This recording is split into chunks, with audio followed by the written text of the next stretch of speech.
Kimbangu.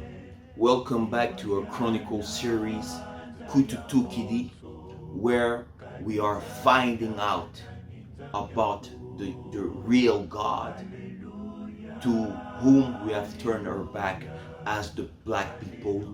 And since we did that, we are facing so much trouble as people all over the world, and that in our own countries and even in Western countries.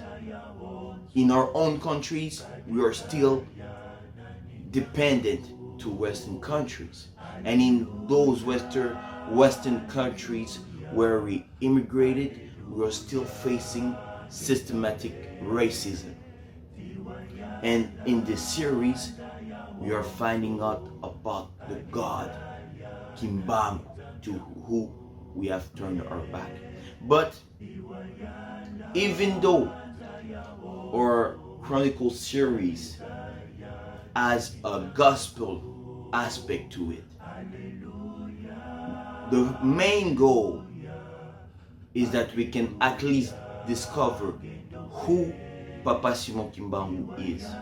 Because I cannot have the arrogance to think that me, myself, I will be able to convert people to Kimbangism or to make someone believe in God, Papa Simon Kimbangu. I cannot have that arrogance.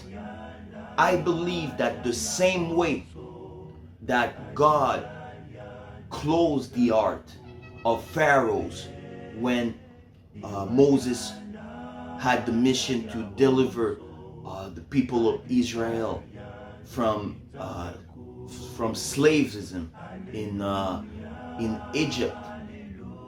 The same way that God closed the heart of pharaohs so that miracles were done to show the glory of God to the people of Egypt.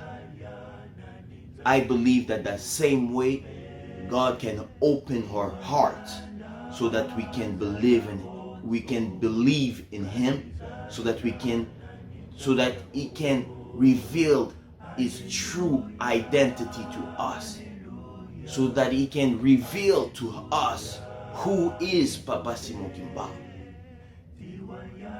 And if we start by interesting ourselves to Him, by knowing Him, knowing who is Papa Simon Kimbangu, this is when we can discover the mysteries and the secrets to our success. The same way that Papa Simon Kimbangu gave to 42 African countries its independence, like we can read in this book, which is written in French, but we're going to translate some extract of it during this chronicle series. Not this episode though, but in episodes to come, we're going to translate extract of that book, which is a book that details the way that Papa Simon Kimbangu gave to 42 countries of Africa its independence.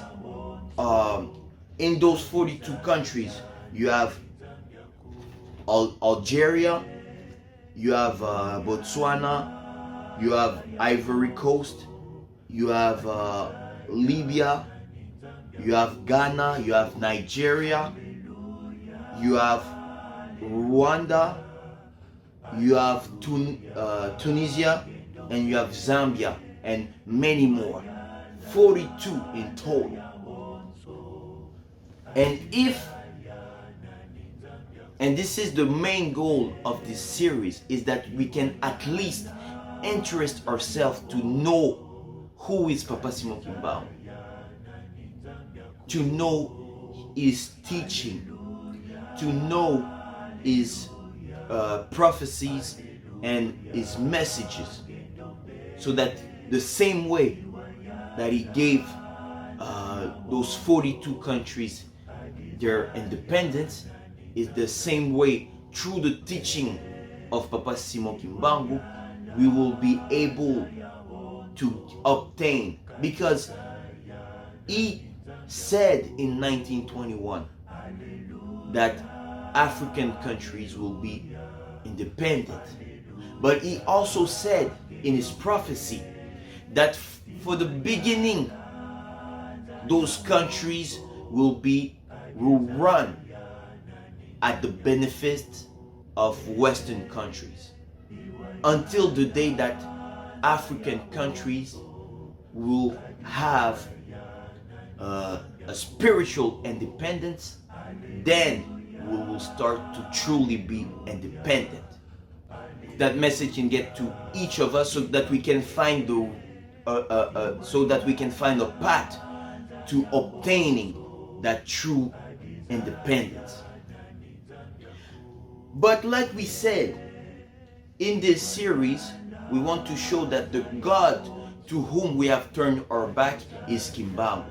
So to start, we will show what is the difference between a man of God and God when he wears the human body, because he does wear the human body, like we can read in Genesis chapter 18, where God showed himself to Abraham, and Abraham saw three men to whom he went and kneeled and called them my lords.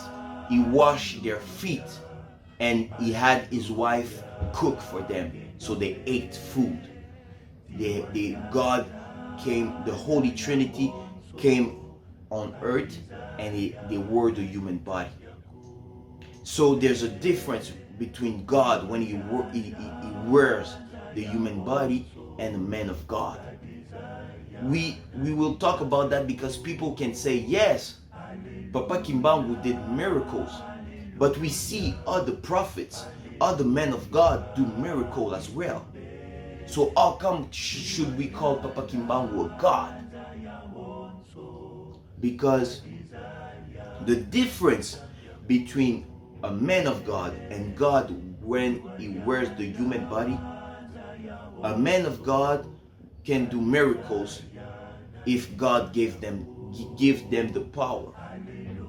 But God, when he wears the human body, not only he will do miracles, but also he has the sovereign power to delegate his power to anyone that he chooses to, so that they can accomplish a certain mission that he will send them to. And this is what we can read about in the New Testament, in the Bible.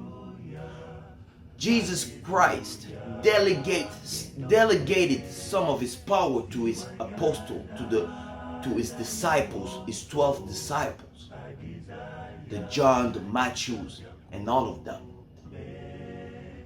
And the same way, Papa Kimbangu, when he started his ministry in 1921, he also delegated some of his powers to his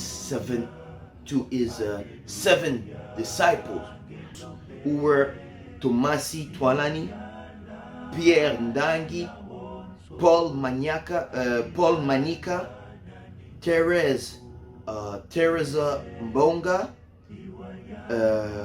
Andre Baki, Jean Mukoko, and Mikala Mandombe. So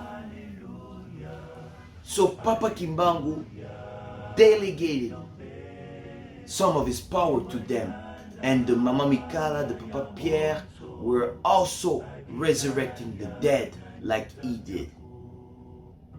And we saw that the disciples of Christ were also resurrected the dead, like we can read in the Bible. So this is the difference between a man of God and God where he wears himself the human body.